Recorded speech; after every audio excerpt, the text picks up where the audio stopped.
kan gitu ceritanya. Kalau baginda Rasul segera, kenapa? Karena beliau berpikir bahwasanya kalau itu masih ada, itu akan jadi bahaya buat beliau kalau bahasa kita manusia.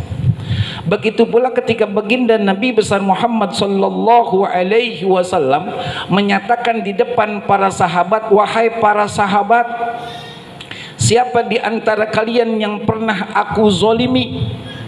Siapa di antara kalian yang pernah aku zolimi? Silakan untuk menuntut kisosnya saat ini. Terdiam semua sahabat saat itu, baik yang senior ataupun yang junior. Tiba-tiba ada di tengah-tengah sahabat yang angkat tangan, saya ya Rasulullah. Semua mata sahabat tertuju kepada laki-laki tersebut. Datang sahabat-sahabat senior, Sayyidina Ali, Sayyidina Umar, Sayyidina Abu Bakar, mengajukan diri, saya aja ya Rasulullah. Jangan, kata baginda Rasul, jangan, saya. Balik mereka semua, keluar dua cucu mulia beliau, Sayyidina Hasan wal Husain, ingin menggantikan tubuh beliau berdua untuk supaya tubuh kakeknya yang mulia tidak tersakiti. Kata baginda Rasul, jangan, jangan, ayo balik lagi, gitu. Laki-laki berkata, ya Rasulullah, iya, aku pernah kepecut dengan pecutmu saat kamu mengendarai kendaraan. Oh begitu, iya. Sekarang menuntut kisos, iya ya Rasulullah, sesuai dengan apa yang engkau sampaikan barusan di hadapan kami. Baginda Rasul perintahkan Sayyidina Abu Hurairah untuk ngambil pecut di rumah dan diserahkan oleh Sayyidah Fatimah radhiyallahu anha. Selesai diserahkan kepada ini ya Rasulullah, pecutmu yang engkau minta tadi dan udah diberikan oleh Sayyidah Fatimah kepadaku, kata Sayyidina Abi Hurairah radhiyallahu anhu. Lalu kata baginda Rasul, ini silakan ambil, wahai saudaraku, kisos saya sekarang. Kata laki-laki tersebut, ya Rasulullah, saat aku kepecut tubuhku lagi nggak pakai baju, telanjang, buka baju, nangis semua sahabat, teriak jerit. Dalam pikiran para sahabat saat itu, tege banget nih orang, sampai segitunya nuntut sama Rasulullah. Buka bajunya baginda Rasul. Ini laki-laki yang sudah pegang pecut dari baginda Rasul yang diserahkan oleh Sayyidah Fatimah lewat Sayyidina Abi Hurairah, buang pecutnya, lari peluk baginda Rasul. Apa kata laki-laki ini? Ya Rasulullah, kalaulah besok Allah izinkan aku masuk surga, pastinya beda tempatnya dengan engkau ya Rasulullah. Alhamdulillah hari ini kulitku yang hina bersentuhan dengan kulitmu yang mulia ya Rasulullah. Apa maknanya? Baginda Rasul tahu dosa ame manusia itu berat ketimbang dosa ame Allah. Berapa banyak sekarang orang rajin sholat tapi rajin ngatain saudaranya. Berapa banyak orang sekarang sedekah tapi masih sering nyakitin saudaranya. Maaf kalau bahasanya kurang sopan. Kalau bahasa kitanya, apa gunanya ente ibadah? Apa gunanya? Allah nggak bakalan redo dengan ente berbuat seperti itu. Keliru, salah. Karena manusia itu punya hak dan diberikan hak penuh oleh Allah untuk menuntut keadilan dunia dan akhirat. Ente sakitin tapi ente setiap harinya kelihatan sholat berjamaah, nggak guna, kata baginda Rasul. Nggak guna, orang miskin besok di akhirat. Nih khosyahnya baginda Rasul sallallahu alaihi wasallam, dan beliau paling kenal dengan Allah. Makanya baginda Rasul pernah mengatakan, lau ta'lamu ma a'lam la duhiktum qalilan wa la baqaitum katsira. Kalaulah kalian, kata baginda Rasul, tahu sebagaimana aku tahu akan kehidupan akhirat, niscaya pasti kalian dikit tertawa dan banyak menangis. Maaf kalau bahasa yang kurang sopan. Boleh kita kontrol diri kita. Kita ingat diri kita. Pernah nggak kita nangis untuk urusan akhirat? Masing-masing aja dah. Jangan lihat samping kanan, depan, belakang, samping kiri. Nggak perlu, kita aja dah. Kita, sebab besok kita nih, walaqad ji'tumuna furada kama khalaqnakum awwala marrah wa taraktum ma khawalnakum wara'a zuhurikum. Kata baginda, sungguh kalian semua akan mendatang kami sendiri-sendiri. Maka nggak perlu kita perhatikan orang, kita perhatikan aja diri kita. Emang besok yang dihisab kita. Kan begitu ceritanya. hati. Orang hampir jarang nangis untuk urusan akhirat, tapi sering kita lihat orang nangis untuk urusan dunia dan yang ecek-ecek. Kan begitu, tinggal pacar nangis, move on dong, kagak bisa, susah hilangnya. Jailah, disangka dunia selebar daun kelor kali, kan gitu ya. Nih orang, maaf nih, ini bukan lebay, pernah nggak kita lihat orang nangis gara-gara nggak sholat? Belum pernah. La ilaha illallah. Ya, ini urusan judul kita kenal Allah, ya, dan kita takut kepada Allah. Itu diajarkan oleh baginda Nabi besar Muhammad sallallahu alaihi wasallam. Wa qala sallallahu alaihi wasallam, ra'sul hikmah makhafatullah. Sumber hikmah itu, sumber bijak itu adalah takut sama Allah. Takut sama Allah. Contoh, maaf, suami yang bijak adalah suami yang nggak takut sama bininya. Istri yang bijak adalah istri yang nggak takut sama suaminya. Anak yang bijak, anak yang nggak takut sama orang tuanya. Mantu yang bijak, mantu yang nggak takut sama mertuanya. Murid yang bijak, murid yang nggak takut sama gurunya. Lalu mereka takut kepada siapa? Syukran Allah. Itu yang bijak. Kalau laki takut sama Allah, nggak takut sama bininya, suami lempeng namanya. Suami lempeng. Dikit cerita. Ada semalam habis acara ngobrol di salah satu masjid. Kata ini orang saat nanya apa ya saudaraku? Dosa enggak kalau kita punya duit 30 juta kita bilang saya harus kawin anak perempuan entuh. Kemudian kita umpetin san ame bini kita. Akhirnya lama berjalan ketahuan kita dosa enggak ame bini kita. Kata dia begitu. Saya bilang mohon maaf bang, jangan dilihat hasilnya, tapi dilihat awalnya. Ente nikah lagi tujuannya apa? Maaf ya, nafsu apa ibadah? Kalau memang ente ibadah, ahlan wa sahlan, silakan pangkihu ma malakum minan nisa'i masna wa thulatha wa ruba. Boleh, silakan kata Allah, bukan wajib, bukan sunnah.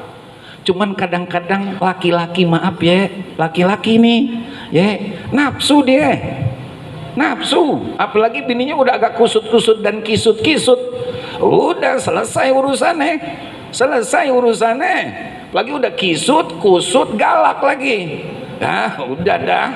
udah alamat dah, kan gitu. Nih hadirin jamaah, jadi makhafatullah itu ra'sul hikmah, bijaksananya seseorang. Dia takut sama Allah, bukan takut sama manusia, bukan takut sama makhluk, tapi takutnya sama Allah subhanahu wa ta'ala. Karena bini bisa dibohongin, suami bisa ditipu, orang tua bisa dikelecehin dan seterusnya, tapi Allah ya, jadi takutnya sama Allah. Kita lanjutkan. Wa qala alaihi salatu wassalam, bersabda baginda Rasul sallallahu alaihi wasallam, qala Allah azza wa jal, Allah subhanahu wa ta'ala berfirman, wa izzati wa jalali. Ini hadis qudsi namanya hadirin wal hadirat rahimakumullah ya. Bacanya enggak dapat pahala. Beda dengan Al-Quran ya, beda dengan Al-Quran. Kalau Al-Quran nggak boleh diperjualbelikan, tawar menawar nggak boleh, tapi kalau hadis qudsi boleh. Beda ya, beda, tapi tetap dua-duanya harus dimuliakan, nggak boleh disembarangin gitu. Ini Al-Quran syukron kita muliain. Kalau ini kan hadis qudsi, bukan firman Allah, benar, tapi isinya, muatannya itu adalah firman Allah. Nggak boleh kita sembarangin, bahaya tuh, bahaya buat kita di dunia, bahaya buat dia di akhirat ya. Kita lanjutkan. Jadi la ajma'u ala abdi, tidaklah berkumpul atas umatku khaufaini, dua rasa takut, wala ajma'u lahu amnaini, dan tidak juga berkumpul baginya dua rasa aman. Fa in aminani fid dunya akhaftuhu yaumal qiyamah. Kalau seandainya dia merasa aman dari aku, kata Allah, aku bikin takut besok di akhirat. Orang, maaf ya, ada yang bilang begini, orang sholat itu belum tentu masuk surga. Teriak lagi ngomongnya. Adik saya dapat kiriman baru, ada manusia ngaku Tuhan dan gak mewajibkan sholat, gak mewajibkan sholat. Padahal kata baginda Rasul, awwalu ma yuhasabu bihil abdu yaumal qiyamah min amalihi salatuh, fa in saluhat faqad aflah wa anjah, wa in fasadat faqad khaba wa khasira. Perkara pertama yang Allah akan tanyakan pada setiap hambanya besok di akhirat tentang sholat. Allah nggak tanyain yang lain, hadirin wal hadirat rahimakumullah, nggak ada yang Allah tanyain. Yang pertama tentang sholat. Kalau sholatnya aman, cakep, bagus, tepat waktu, wudunya benar, sempurna, sholatnya berjamaah, khusyuk, hasilnya dia tenang banget, nih cakep, besok di akhirat aman dia, selamat dia. Tapi kalau seandainya sholatnya sekedar menggugurkan kewajiban, nggak mengharapkan apa-apa, yang penting dia udah gugurin, diterima kagak terima urusan belakang, dan sholatnya sesuka dia, walaupun Allah mengatakan inna sholata kanat alal mu'minina kitaban, sesungguhnya ibadah sholat itu Allah yang nentuin waktunya. Dia yang nentuin. 2:30 juga masih bisa sholat zuhur. Masih emang masih bisa. Yang bilang kagak bisa siapa? Bisa. Cuman ente nunda dari azan zuhur sampai 2:30. Ente yakin umur ente sampai? Hati-hati nih, maaf buat kaum perempuan, ibuku, orang tuaku, saudara-saudaraku, maaf.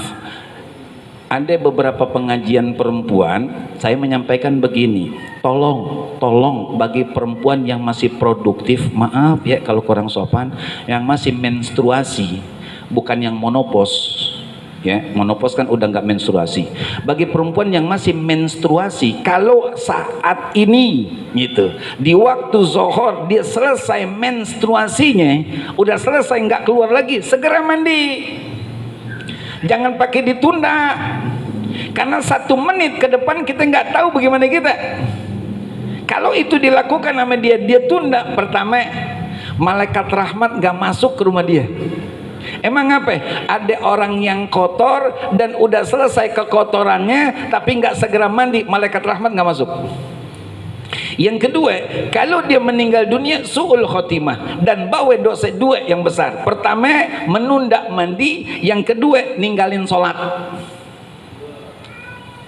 Nih buat yang perempuan, tolongin diri kita masing-masing. Buat yang laki agak cerewet dikit dah urusan agama ya, jangan dibiarin. Emang kenapa Sukron? Sebab semenjak kita mengatakan saya terima nikahnya dan kawinnya Fulanah binti Fulan dengan mas kawin sekian dibayar tunai, kata 2 orang saksi ahli ibadah mengatakan ini akadnya sah, maka otomatis semenjak saat itu kewajiban orang tua mertua kita pindah ke pundak kita sampai besok di padang mahsyar. Nggak main-main ini. Makanya jangan jadi laki-laki yang santai-santai aja ya. Tolong diperhatiin, bukan cuman kesehatan anak bini kita, tapi juga ibadah, akhlak dan pergaulan anak bini kita. Masuk surga dan nggak masuk surganya bergantung dengan mereka, karena Allah titipkan mereka kepada kita sebagai laki-laki, suami ataupun bapaknya ya. Kita lanjutkan. Jadi kata baginda, kata Allah dalam hadis qudsi, barang siapa yang aman akan aku di dunia, aku kasih takut besok di akhirat. Aku kasih takut dia besok di akhirat. Bener-bener dia merasa aman amalnya, nggak apa-apa nggak sholat, saya nggak sholat kayak ente sholat ya ngontrak mulu, aneh kagak sholat kaya. Itu namanya umat Islam yang diistidraj sama Allah, diulur sama Allah, dan ente nggak sadar itu siksaan pedih dari Allah saat ente masih hidup di dunia. Dijauhkan hati ente dari Allah, itu pedih, nggak disadari aja oleh banyak manusia. Pedih itu. Jangan kata aneh kaya, mobil aneh banyak, rumah aneh di mana-mana, tanah aneh lebar, kan gitu. Apa aja yang aneh mau beli bisa, mau kemana aja aneh pergi pun mampu aneh, kapan aja, udah tinggal berangkat doang, nggak bingung sama judulnya ongkos dan seterusnya. Salah ya akhi, salah banget, salah. Ente bakalan mati saudaraku, mati ente, asli mati. Setelah mati semua ente tinggalkan di belakang. Maka kata Luqmanul Hakim, beliau bukan seorang nabi, tapi beliau adalah seorang wali. Beliau pernah menasehati anaknya dengan mengatakan, wahai anakku, manusia itu terdiri dari 3 bagian. Yang pertama roh, roh itu milik Allah. Yang kedua amal, itu milikmu. Yang ketiga badan, itu milik dud, belatung ataupun cacing tanah kuburan. Maka ketika seorang manusia meninggal dunia, inna lillahi wa inna ilaihi, sesungguhnya kami punya Allah dan sesungguhnya kami akan kembali kepada Allah. Roh orang-orang yang baik akan Allah kirim satu burung yang diletakkan roh tersebut di paruhnya, dibawa berangkat ke Iliyin, satu tempat yang sangat tinggi, dimuliakan oleh Allah. Orang baik, mau yang laki kayak mau perempuan. Tapi orang nakal sampai dimati, ruhnya pun dibawa, tapi ke sijin, satu tempat yang paling dasar di dalam neraka, dikurung di situ. Susah keadaannya pasti. Roh. Yang kedua amal, buat kita. buat kita. Maka dari dulu Allah mengatakan, faman kana yarju liqa'a rabbih falyamal amalan shaliha wa la yusrik bi ibadati rabbih. Itu dia. Allah udah mengatakan, ente mau jumpa dengan rahmatku besok di akhirat setelah wafatnya ente, maka falyamal amalan shaliha, kerjain yang baik-baik aja kata Allah. Yang gak baik jangan kerjain. Ente ruginya banyak. Pertama, melanggar perintah Allah. Yang kedua, umur ente isi dengan kemaksiatan. Yang ketiga, kalau ente mati suul khotimah udah. Kan gitu kata baginda Rasul, innamal a'malu bil khawatim. Hanya saja kerjaan itu yang Allah nilai akhirnya. Amal yuk dah. Ayo amal yuk. Yuk amal yuk. Bawa diri kita, paksa diri kita. Asli kalau kita nggak paksa nggak jadi, nggak berangkat. Maaf ya, maaf. Kalau judul dosa nggak usah kita pakai paksa. Dimondiri udah dosa, maksiat, doyan udah. Beneran, boleh dibuktikan dah. Pengumuman, ya kan, hadirin wal hadirat, jamaah sekitar Masjid Riyadhul Abidin, insya Allah setiap malam Senin ada kajian di masjid kita. Habis maghrib sampai masuk waktu isya. Kami berharap yang punya luang waktu sehat walafiat untuk bisa menghadirinya. Setengah jam kemudian ada pengumuman, hadirin jamaah lingkungan Masjid Riyadhul Abidin, besok malam Ahad ada layar tancap ame dangdut. Kira-kira banyakan mana? Udah nggak pakai judulnya kita milih-milih, orang merem juga tahu udah kemana yang banyak kan. Dosa emang begitu kata Allah, dihiasi itu yang namanya neraka, ya kan, itu dengan hal-hal yang enak-enak dan didorong oleh hawa nafsu juga setan. Emang tuh kerjaan dia, kan begitu ceritanya ya. Maka yuk kita tolongin diri kita dah ya, amal soleh, amal yang baik aja dah. Yang baik, yang enggak baik jangan, yang enggak ada untungnya juga jangan, kan begitu. Min husnil islamil mar'i tarkuhu ma la ya'ni. Dan dari kebaikan Islam seseorang adalah meninggalkan segala sesuatu yang enggak ada manfaatnya. Bang, ente ngapain bang? Enggak ngapa-ngapain. Nah itu diem aja di situ. Iya lagi diem aja. Itu sia-sia tuh. tuh sia-sia tuh. Kalau orang Islam nggak begitu. Dia tahu apa yang namanya umur. Makanya kata Imam Syafi'i, kalaulah umat Islam mau mentadaburi, mau menghayati, mau mengamalkan isi kandungan surah Al-Asr, niscaya jadi orang soleh dia. La ilaha illallah Muhammadur Rasulullah. Ya, amal. Yang ketiga, tubuh. Kita masuk dalam kubur, dalam kitab Daqaiqul Akhbar fi Dzikril Jannati wan Nar, satu kitab yang membahas kupas tuntas secara rinci tentang kehidupan hampir meninggalnya seseorang sampai nanti terus di padang mahsyar, ya kan? Itu menyatakan 3 atau 7 hari setelah orang dikubur secara umum, ya, secara umum itu akan dimakan oleh cacing atau belatung yang ada. Cacing tanah itu jarakan puluhan kilometer ngendus. Makanan seger nih, berangkat ya cus, lewat bawah tanah ketemu, ini dia makanan saya. Perut kembung. Kenapa? Emang nggak ada ventilasi di kuburan, nggak ada ventilasi, ngelekep kata orang Betawi. Kembung perut, meledak, tum, nyiprat ke tembok-tembok. Makanya secara hukum fikih, tanah kuburan yang pernah dipakai untuk nanam jenazah najis. Ini hati-hati nih yang sering gali kubur dan yang sedang ke kuburan, kalau kena pakaiannya tanah kuburan dan itu bekas nguburin orang, ya kan, najis, jangan dipakai buat sholat, najis dia. Dimakan tuh ame tubuh, ame belatung, ame cacing, dimakan tuh semua habis, kecuali orang-orang yang memang dilindungi oleh Allah Subhanahu wa Ta'ala, orang-orang khusus dah, orang-orang khusus. Lalu apa sukron, iktibarnya, pelajarannya, tolong jangan cuman prioritaskan penampilan fisik, tolong juga perhatikan betul hati kita. Kalau fisik mau didanan bagaimana juga, kalau udah tua aja. Asli, ente mau berendam susu 3 hari 3 malam, tetap aja kisut. Nih gelandong, sini gelandong, nih gini. Ya iyalah, ente nyengir tinggal isit doang. Lah ya, kita jujur aja kita ngomongnya. Kadang-kadang orang belain yang begitu Bang Rahmat. Beneran. Itu ratusan ribu bisa jutaan tuh dibela-belain begitu.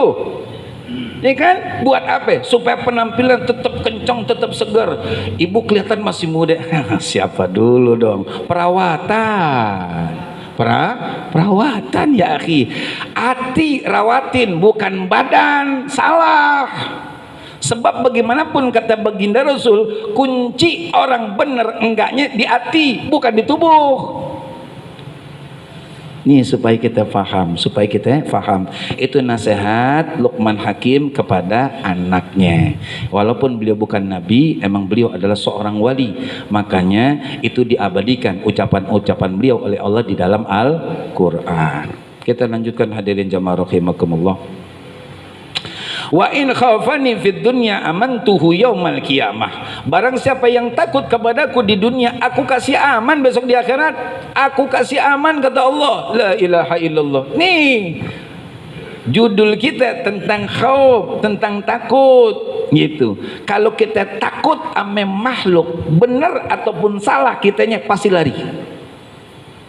Dikejar-kejar kita misalkan ame sape begal, kabur kita, padahal motor kita, HP kita, dompet kita, ngapa kita kabur? Kan punya kita nyolong kaget, dia mau nyolong, kita lari. Itu namanya kita benar tapi kita lari, takut ame begal, kan begitu. Kita takut gara-gara kita salah. Misalnya ada tagihan kredit, biasanya si ibu-ibu yang sebelah sono, sini si kakek sebelah sono. Ya, ibu-ibu tuh, ya kan? Kadang mesen sama anaknya, bang, apa sih bu? Apa sih? Aku lagi ngerjain PR nih. Ada tukang kredit, di sebelah, di Mbak Iem, entar dia bakalan kemari. Lalu, kalau ditanyain ibu, bilangin ibu kagak ada ya. Tuh namanya kesalahan orang. Ya, dia takut, dia lari, dia ngumpet, belum bayar.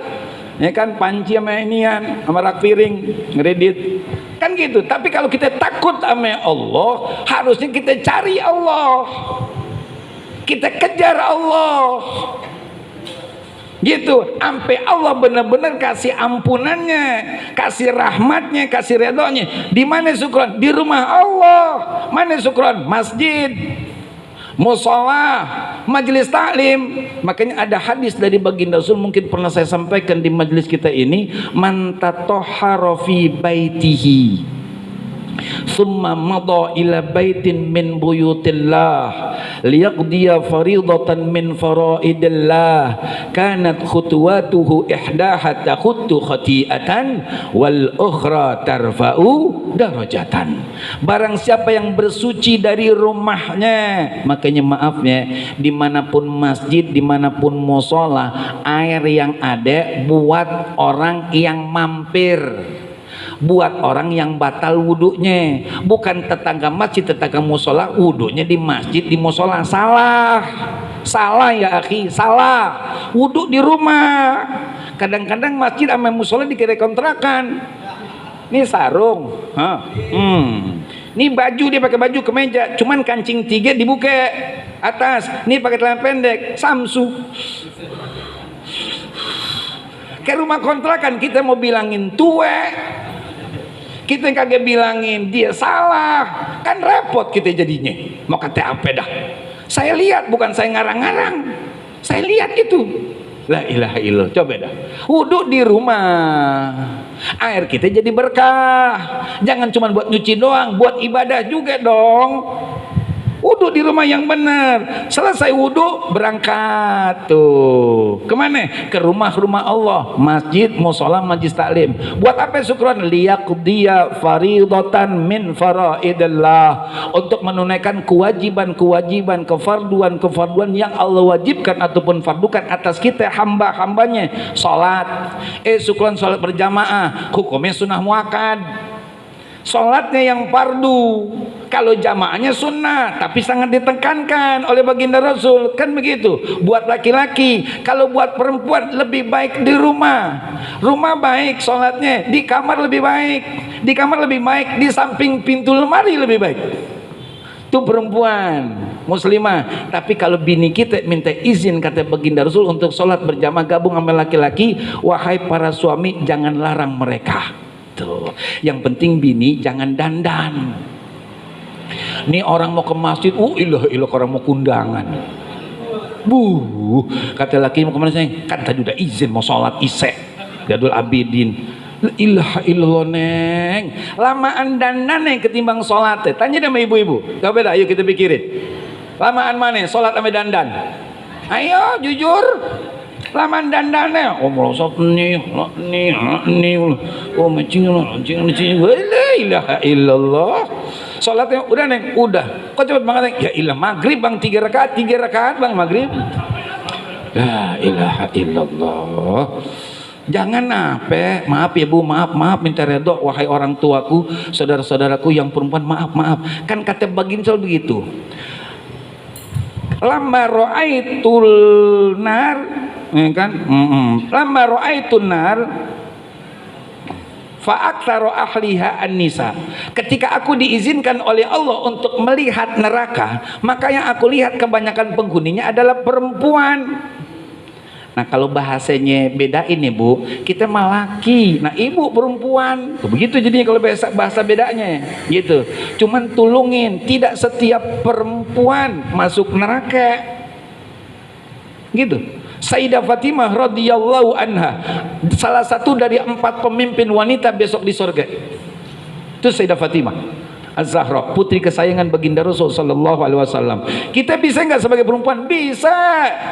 Caranya bagaimana syukran? Kata baginda Rasul sallallahu alaihi wasallam, al-mar'atu idza shallat khamsaha wa shamat sahraha wa hafizat farjaha wa ata'at zawjaha tadkhulu min ayyi babin sa'at min abwabil jannah, atau kama qala Rasulullah sallallahu alaihi wasallam. Perempuan muslimah kalau dia jaga salatnya, tuh, jaga puasanya, jaga kehormatan dirinya, dan taat sama suaminya, silakan kata baginda Rasul masuk surga dari pintu mana aja yang dimau, silakan, dikasih sama Allah. Top. Syaratnya 4 ya bu, jaga sholat, puasa yang benar, jaga kehormatan, taat sama suami, atau aja nggak terkumpul, nggak jadi. Nggak jadi, udah batal. Sholatnya cakep, puasanya cakep, jaga kehormatan cakep, cuman galak banget sama lakinya, nggak jadi. Nggak jadi, Bu. Gagal total udah.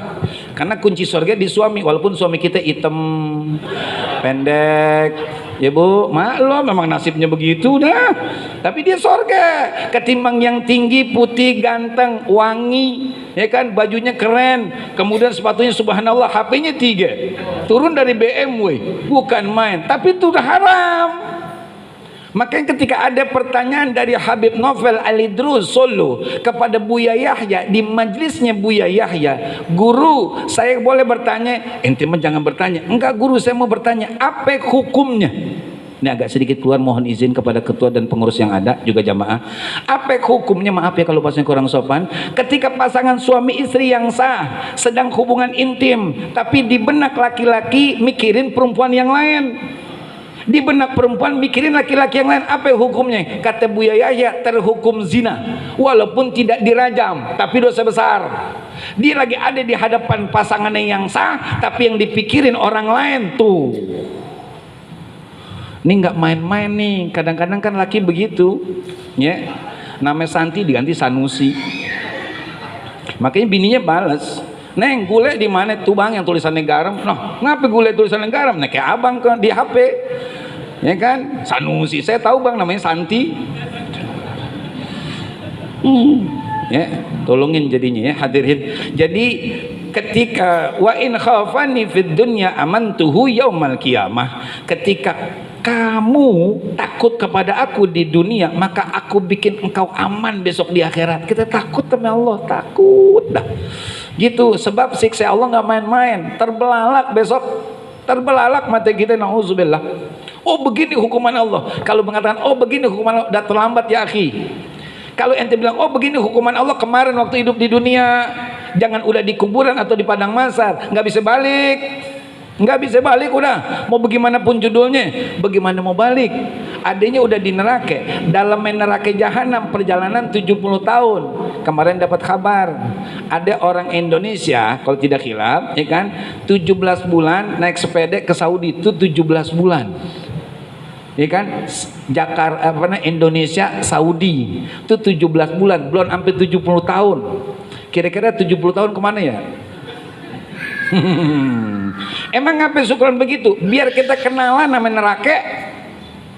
Jangan kita seakan-akan kayak orang bener, tapi pada dasarnya menyediakan diri kita jadi bahan bakar neraka. Kan begitu. Karena bahan bakar neraka itu kata Allah dari manusia dan batu. Manusia dan batu. Kita manusia tapi bukan batu. Tapi nauzubillah kalau jadi sama kayak batu, jadi bahan bakar neraka, mau kata apa? Nih, kalau kita takut kepada Allah di dunia, Allah kasih aman kita. Allah kasih aman. Makanya kalimat hadis, jam 7 nih udah. Kalimat hadis yang mengatakan tentang majelis taklim, majtama'a qaumun fi baitin min buyutillah yatluna kitaballah wa yatadarasunahu bainahum illa nazalat alaihimus sakinah wa ghasyiyatuhumur rahmah wa haffathumul malaikah wa dzakarakumullahu fi man indah. Baginda Rasul bersabda, tidaklah berkumpul satu kaum di rumah-rumah Allah, mereka baca Al-Quran dan mereka mempelajari akan ayat-ayat Al-Quran, maka tidaklah turun kepada mereka kecuali ketenangan, kasih sayang Allah, dan di atas mereka dinaungi oleh sayap-sayap malaikat, dan nama-nama mereka, ya Rabb, mudah-mudahan nama-nama kita semuanya disebut-sebut oleh Allah di sisi malaikat yang dekat dengan Allah. Yang kita garis bawahi di sini adalah wahabbatkumul malaikah. Para malaikat membentangkan sayapnya nih sekarang nih. Syukur nggak ada. Emang nggak kelihatan. Malaikat itu diciptakan dari nur. Tuh sekarang lihat lampu. Ada nggak bentuknya lampu? Maksudnya cahayanya? Nggak ada. Malaikat dari cahaya lo ciptakan. Kalau kita dari tanah. Kalau judulnya setan, iblis dari api. Gak kelihatan, dibentangkan atas perintah Allah sayap-sayap mereka. Karena memang malaikat itu punya sayap, yang paling banyak punya sayap itu malaikat Jibril, 600 sayap. Kalau satu sayap aja dikembangkan, timur barat ketutup. Bagaimana kalau 600? Subhanallah. Tandanya apa? Besok di akhirat mudah-mudahan kita ame keluarga kita, guru-guru kita termasuk yang dapat naungan Allah di padang mahsyar. Jadi nggak kepanasan akan teriknya matahari yang sangat dekat dengan kepala kita besok, insya Allah. Ya, itu hadirin jamaah rahimakumullah. Ya, belum isya ya. No, 5 menit. Oke, kita lanjutkan. Wa qala alaihi salam, bersabda baginda Rasul sallallahu alaihi wasallam, idzak sa'arrajil dul amdi min khasyatillah tahatat anhu khotayahu kama yatahatu anis sajaratil baliyah an sajaratil yabisah warakuha. Baginda Rasul sallallahu alaihi wasallam bersabda, jika menggigil kulit seorang hamba dari takut kepada Allah Subhanahu, gigil, gila, gigil ditakut, ya Allah, ya Allah, ya Allah, gitu, gigil, tanda rasain dan coba-coba ingat, pernah nggak kita gigil begitu, takut kepada Allah. Kulit kita yang gigil, tahadat anhu khotoyahu, maka bergugurlah dosa-dosanya, kama yatahatu anis sajaratil yabisah warakuha, sebagaimana rontoknya daun-daun di pohon yang kering. Jadi kena angin tuh, kalau daun-daun kering ketiup angin pada rontok, tinggal dahan-dahannya doang, semua daunnya udah pada rontok. Begitulah dosa orang yang takut sama Allah ketika dia gigil. Makanya kita perlu tuh gigil-gigilin, ya, gigil-gigil. Emang anjurannya begitu. Kalau kita baca Quran nggak bisa nangis, pora-pora nangis, ngundang supaya kita bisa nangis, karena air mata satu aja turun dari bola mata kita, mau yang kanan ke yang kiri, air mata turun, dan itu benar-benar karena memang takut dari Allah, gitu kan, takut dari siksaan Allah, maka itu tidak akan pernah orang tersebut masuk dalam neraka. Selamat dari air mata yang turun gara-gara takut sama Allah. Sekarang sekali lagi tinggal kita ingat-ingat, pernah nggak kita takut begitu? Karena kata baginda Rasul seperti itu, ada 3 mata yang akan selamat dari pedihnya azab api neraka. Ainun bakat min khasyatillah, mata yang nangis gara-gara takut sama Allah. Ya Rob, dosanya banyak banget ya Rob, gitu. Makanya maaf ya Bu, juga bapak-bapak, mohon maaf, minta redoknya.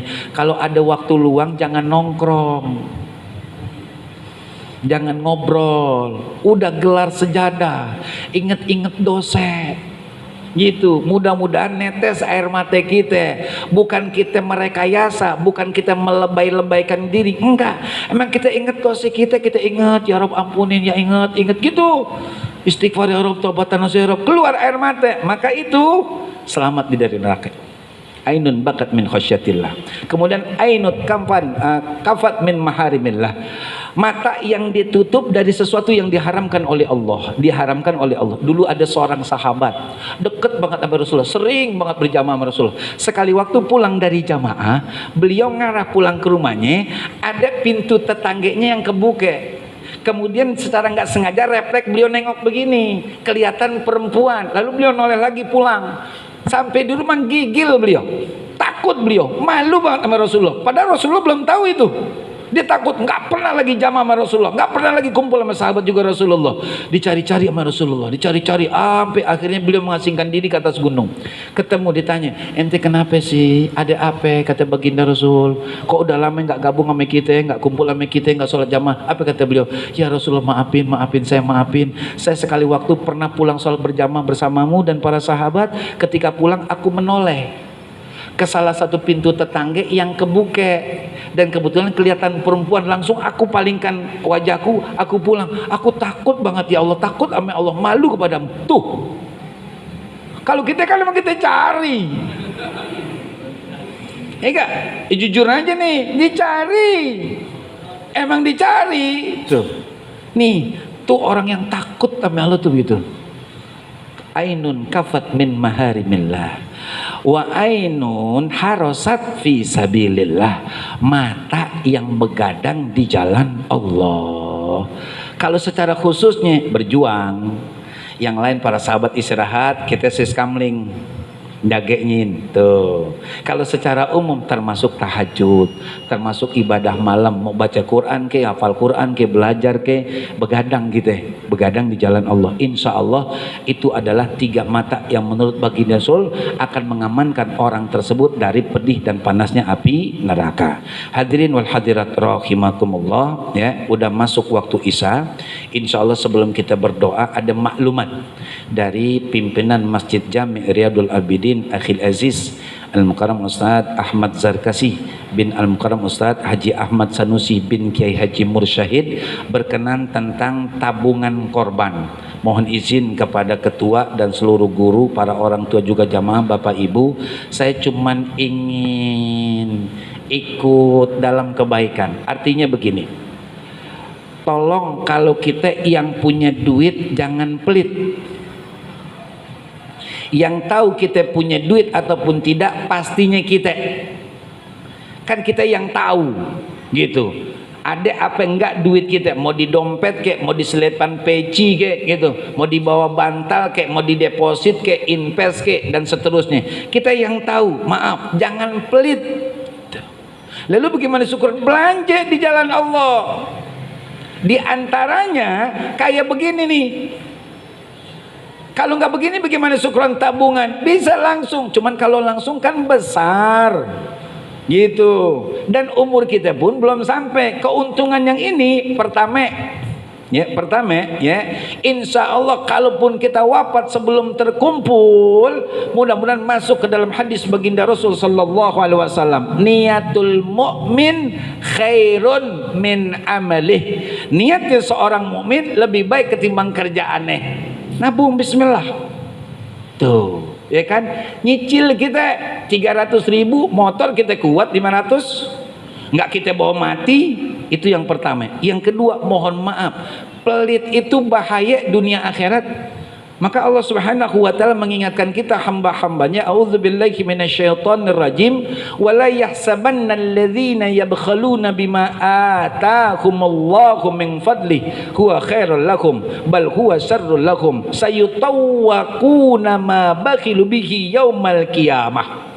Allah Subhanahu wa taala berfirman, jangan pernah sekali-kali orang yang pelit atas titipan harta yang Allah titipkan kepada dia, kepelitannya baik buat dia. Enggak, kata Allah, buruk buat dia. Apa buruknya? Sayutawwaquna ma bakilu bihi yaumal qiyamah. Semua harta bendanya yang Allah titipkan tapi enggak dibelanjakan di jalan Allah, akan Allah kalungkan di lehernya. Mobilnya, motornya, rumahnya, tanahnya, kontrakannya, emasnya, duitnya digantungin. Syukuran saya kuat. Ya akhi, dunia sama akhirat beda, pasti tersiksa.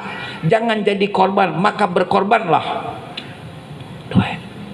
Yang ketiga, kita nyenengin orang. Maaf ya, mungkin kalau kita judul daging ketemu mungkin misalkan sepekan itu 3-4 kali, tapi saudari-saudari kita boro-boro daging. Ya, boro-boro daging, makan aja udah untung banget mereka. Kita kasih kegembiraan, insya Allah ketika mereka dapat daging hasil daripada ibadah sunnah kurban kita, mereka mengucapkan alhamdulillah. Ucapan mereka alhamdulillah, pahalanya insya Allah buat kita. Dan beliau senang, kegembiraannya pun pahala besar dari Allah buat kita juga. Lalu ruginya di mana? Yuk dah, saya ngajak diri saya dan seluruh keluarga besar Masjid Jami' Riyadul Abidin untuk bisa ikut dalam tabungan korban ini. Namanya kita sedang menyicil kendaraan di akhirat. Kan begitu kata baginda Rasul.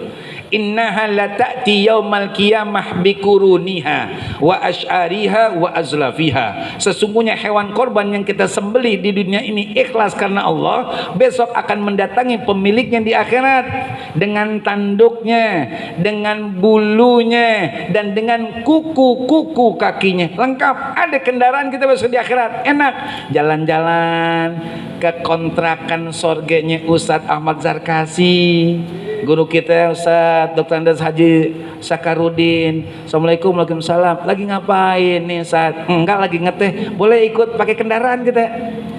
Tuh, kan enak daripada jalan kaki. Duit ada, cuman jalan kaki kan sang sayang. Beli kendaraan. Dari sekarang kita nyicilnya insya Allah. Dan saya tidak ingin menjadi kabura maqtan indallah an taqulu ma la taf'alun. Ya ayyuhalladzina amanu lima taquluna ma la taf'alun. Kabura maqtan indallah an taqulu ma la taf'alun. Saya khawatir mendapat sebagaimana ayat yang difirmankan Allah tersebut. Besar kemurkaan Allah bagi orang yang pandai berbicara tapi tidak pandai berbuat.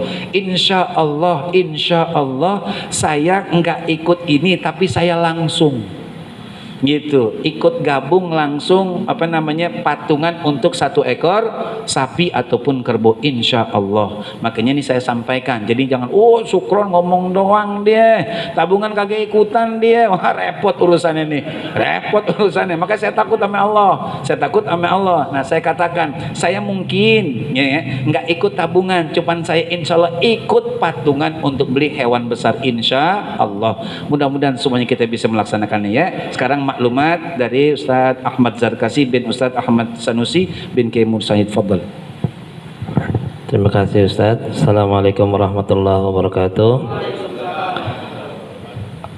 Hadirin hadirat yang Allah SWT, langsung saja sebagaimana yang tadi telah diutarakan oleh guru kita Kiai Haji Syafar Ma'mun dan lembarannya juga sudah diberikan. Ini insya Allah Masjid Yamirul Abidin kembali akan membuka tabungan kurban untuk Idul Adha tahun 1444 Hijriah ya, untuk tahun depan. Jangkanya masih ada waktu 12 bulan dari sekarang. Terhitung untuk minimal tabungannya adalah 300.000 per orang per bulan. Ya, dihitung dari bulan Juli ini boleh dilakukan secara tunai via Bank Miun atau ke rekening Syariah Mandiri ya 7166671668. Ya, ini tabungan tujuannya adalah seperti yang tadi sampaikan guru kita adalah memudahkan ya niat kita untuk bisa melaksanakan ibadah kurban. Terkadang keinginan kita, hasrat kita, azam kita, kalau istilah saya, kita ingin berkurban, tapi kalau melihat nominalnya 3.500.000 itu berat sekali. Makanya Masjid Riyadul Abidin memberikan fasilitas, memberikan kemudahan buat kita semua untuk sama-sama kita bisa merealisasikan niat kita, azam kita. Mudah-mudahan kita bisa ikut berkurban di tahun 1444 Hijriah nanti. Inilah dapat terima kasih. Mudah-mudahan kita semua diberi kemudahan oleh Allah, diberi keberkahan dalam rezeki kita sehingga kita mampu menjalankan, mengikuti sunnah-sunnah yang dianjurkan oleh Rasulullah Sallallahu Alaihi Wasallam. Lanjut kita tutup dengan doa yang kembali dipimpin oleh guru kita. Pada guru kita bersilakan. Afdalu ma qultuhu ana wan nabiyuna min qabli la ilaha illallah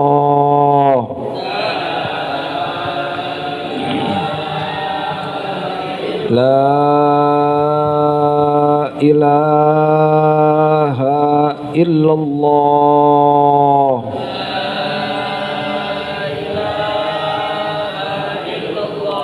la ilaha illallah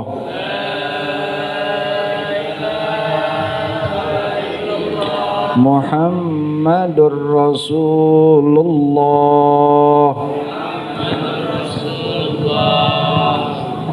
الحمد للغفور للعبد ذي الغرور والقرة في الأمور وحماقة الخبور وصلاة الله دواما وسلامه تماما على من يجي إماما ولأنبياء ختاما وعلى الآل الكرام والصحب كالنجوم في القدوة المرام الرعب والعجام يا ربنا اعترفنا بأننا اعترفنا وإننا أسرفنا وعلى لظى أشرفنا فتب علينا توبة تغسل كل حوبة واستر لنا العورات وآمن الروعات واغفر لوالدينا ربي ومولودينا